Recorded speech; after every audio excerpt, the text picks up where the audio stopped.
Sa tingin ko ngayon po perfect time para bumili po ng napaka-underrated na smartphone na to. Dahil kung pag-uusapan lang po natin yung pinaka overall na specs po niya, di hamak na masulit po ang smartphone na to. Compare po kila Samsung Galaxy A57 5G or even kay nating Phone 4a. Dito nga po sa mga upper mid-range ng mga smartphone. Kasama rin po lahat ng smartphone nila BBK saka po ni Transsion. Tapos sa mga naghihintay nga po ng Note 60 Ultra or ng Tecno Pova 8 Ultra, guys, huwag nyo na pong hintayin yung dalawang smartphone na yan. Dahil siguradong mahal din po sila. Pero yung magiging processor po ng dalawang smartphone na yan, is ito rin po guys yung processor ng Xiaomi 15T. At para sa akin, napaka-perfect time na nga pong bumili ng smartphone na to. Dahil napaka-underrated po talaga niya. Sa tingin ko guys, ang isang problema lang po ng smartphone na to is medyo wrong timing po siya laging lumalabas. Dahil bandang last quarter nga po ng 2025 nilabas yung smartphone na yan. At medyo mahal pa nga po siya nung unang lumabas yan ng kulang 30,000 pa. Tapos busy pa nga po tayo sa ibang mga smartphone na meron pong mga mas malaking discount sa kanya. At ngayon nga po guys, after nga po ng ilang buwan, doon na po talaga naging mas sulit pa itong si Xiaomi 15T. Tapos nasabay pa yung pagmahal nga po ng mga bagong labas sa mga smartphone. Pero ang good news naman, yung mga last year model nga po ng mga smartphone, guys, magaganda pa rin naman yung mga specs nila. Pero ang kagandahan po, mas maganda yung specs na makukuha natin. And yet guys, sa mas murang presyo pa. At si Xiaomi 15T nga po, ang best example ko dyan ngayon guys. Ito pa isang matindi guys kung napapansin nyo. Kung papansin nyo po guys yung ibang mga smartphone po sa mga upper mid-range, nakakagulat po. Meron pa mga naka 1 GB nga po na mga internal storage. Pero yung mga presyo nga po ng mga smartphone na yan is nasa higit 20,000 at kulang 30,000. Ang best example po dyan guys is si nating Phone 4a at yung ibang mga smartphone nga po ni iPhone saka po ni Samsung guys. Napakamahal na nga po ng mga presyo. And yet, 128 lang po yung makukuha nating storage. Pero syempre guys, hindi naman lahat ng smartphone ganyan. Dahil kung titingnan nyo nga po, yung Tecno Camon 50 Ultra, meron po siyang 512GB na internal storage. Ang problema lang po ng smartphone na yon, umabot na po siya sa kulang 25,000 nga po na presyo. At para sa akin guys, masyado na pumahal yung smartphone na yan kung aabot na nga po sa ganyan. Para sa napakahina lang po na Dimensity 7400 na processor, kahit pa malaki yung storage niya. Pero itong Xiaomi 15T nga po natin ngayon, nakuha ko lang po siya ng kulang 25,000. Magkasing presyo lang po sila. Pero kung pipili nga po kayo sa may dalawang smartphone na to, malinaw po guys, kung alin po sa dalawang smartphone na to ang pipiliin nyo. Diyan pa lang po guys, para sa akin, di hamak na mas pipiliin ko na nga po si Xiaomi. Ang kaso lang, meron pa rin pong malaking lamang to, compare nga po kay Tecno, kung pagiging camera lang po ang pag-uusapan natin. Guys, yung last year model po ng smartphone na to is meron po siyang telephoto lens sa 50 megapixel. Pero ngayon nga po, wala na po si Tecno niyan. Pero dito po kay Xiaomi, meron po tayong telephoto lens na makukuha sa kanya na naka 50 megapixel din. Guys, marirecommend ko lang po ang smartphone na to as camera phone kung sakaling makukuha nyo po siya sa presyo po ng kulang 17,000. Pero kung hihigit nga po sa may higit 20,000, guys, masyado na pong mahal yung ganitong klase ng smartphone. Lalo nga po kung kukunin natin is yung mataas sa storage po niya na aabot nga po ng kulang 25,000. Guys, kung ganyang presyo lang din po ng smartphone na kukunin natin, kahit po mataas yung storage natin, mas maganda po kung ang kukunin nating smartphone is hindi lang po basta maganda yung camera at hindi lang po basta mataas po yung storage nila. Dapat din guys, mas malakas na nga rin po yung processor. At yun po guys yung makukuha natin dito po kay Xiaomi 15T na wala nga po dito sa may Tecno Camon 50 Ultra. Ngayon focus po tayo sa may Xiaomi 15T. Sigurado marami po sa mga viewers natin hindi po para sa inyo yung smartphone na to. Dahil lang po sa isang dahilan. Dito po sa may ating processor na Dimensity 8400. Alam ko kasing lakas lang yan guys ng Poco X7 Pro last year. At di hamak na mas malakas din dito guys yung Poco X8 Pro Max pagdating nga po sa may gaming. Pero hindi po natin pwedeng baliwalain na merong malaking lamang po si Xiaomi 15T na wala nga po sa ibang mga gaming phone ngayon. Tulad nga po ng Poco X8 Pro Max. Kaya para po sa akin, balanse lang po si Xiaomi 15T. Malakas din naman siya sa may gaming. Pero makakakuha pa tayo na mas magandang camera sa kanya na wala nga po sa ibang gaming phone ngayon. Lahat ng upper mid-range na available ngayon, si Xiaomi 15T po guys, yung pinakamalakas na mabibili natin. Compare nga po sa lahat ng brands ngayon. Siyempre, bukod lang po kay Poco.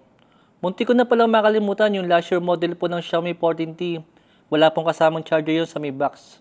Pero itong bagong version, itong si 15T, Meron na po siyang 67 watts na charger na kasama sa may box niya. Bago po natin tingnan guys yung camera test saka yung gaming test po natin, pakita ko po muna sa inyo yung ilang downside nga po ng smartphone na to. Dahil still guys, para sa ganyang presyo, hindi pa rin po siya perfect. Unang-una po dyan guys, sana ginawa na nga po nilang metal frame to saka glass back. Then naka-plastic frame lang po, saka plastic back lang, itong si Xiaomi 15T. Pero to be honest guys, pagka nahawakan nyo po yung smartphone na to, hindi nyo po siya pagkakamalang plastic. Hindi po siya guys katulad ng ibang smartphone na naka-plastic lang sa mga budget phone. Ito pong si Xiaomi 15T.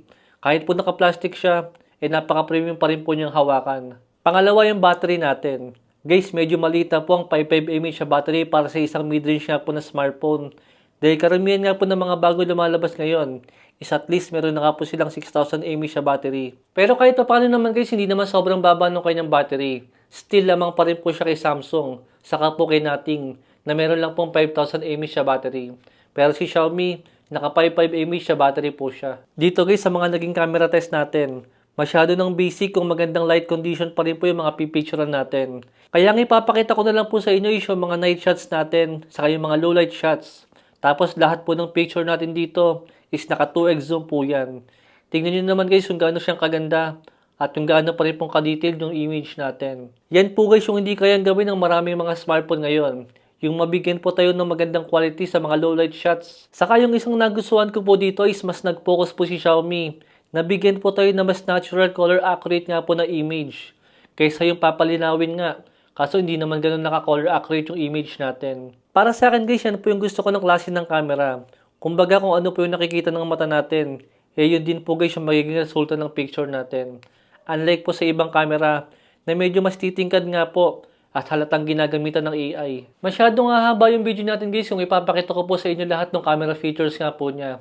Kumbaga pinakita ko na po sa inyo yung mga mahihirap picturean para kahit paano guys maka-appreciate nyo agad kung ano po yung kayang gawin ng smartphone yan pagdating nga po sa may camera. Dahil kung puro mga normal light condition lang, siguradong maganda yan. Pero pagka po low light condition at maganda pa rin po yung resulta, asahan nyo na maganda yung camera niyan. Guys, itong Dimensity 8400 nga po na processor niya. Para sa isang camera phone, I think masyado nang malakas yan yung ganyang klase ng processor nga guys. Para sa isang global release pa na smartphone. Dahil sa isang oras nga po na Verwin Smith, maganda naman po yung naging performance natin. Halos stable naman siya. Kulang 60 FPS po yung naging gameplay natin. Tapos nabawasan nga rin po siya ng 20% sa isang oras. Ibig sabihin guys, aabutin po siya ng kulang 5 hours sa may non-stop gaming test natin kung Verwin Smith po yung lalaruin natin. Considering pa guys na medyo mabigat po yung game na yan. Then sa may temperature po niya, umabot po siya ng 46 degrees Celsius. Tama lang po para sa ganitong processor. Sa tingin ko guys, lahat naman ng games sa may Play Store is playable naman po sa may Xiaomi 15T. Lalo kung Mobile Legends lang ang lalaruin nyo. Basic na po dito yan. Solid po yung performance na makukuha natin. Walang lag, walang frame drop. Ano pa asahan nyo guys sa kulang 2 million na Antutu score? Syempre, panalo sa may gaming yan. Even po sa may Call of Duty Mobile, hindi na rin po mahihirapan yan. Lalo pat naka-max graphics at naka-max frame rate po tayo dyan. Guys, sobrang optimized na po ng Call of Duty Mobile sa maraming games ngayon. Kaya asahan nyo na talagang magiging maganda po yung performance natin. Dito nga po sa may 15T. To the point po guys na pagka po pinagkumpara nyo yung 2 million nga po na Antutu score, pagdating nga po sa may performance sa may Call of Duty Mobile, hindi na po tayo makakita ng malaking difference. Dito nga po sa may 2 million, saka po sa may 3 million. Eto pa guys, hindi ko ina-expect. Maganda rin po yung nakuha naming performance sa kanya sa may Delta Force. Last year lang guys, medyo mababa pa yung kanyang graphics sa ganitong klase ng processor. Pero dahil nga naka-optimize na siya, nakaparehong ultimate yung graphics natin, saka po yung frame rate niya. Kaya talagang solid po yung performance na makukuha natin sa kanya. Grabe yan guys, sa totoo lang po mukha lang pong simple ang Delta Force. Pero mabigat din po talaga yan.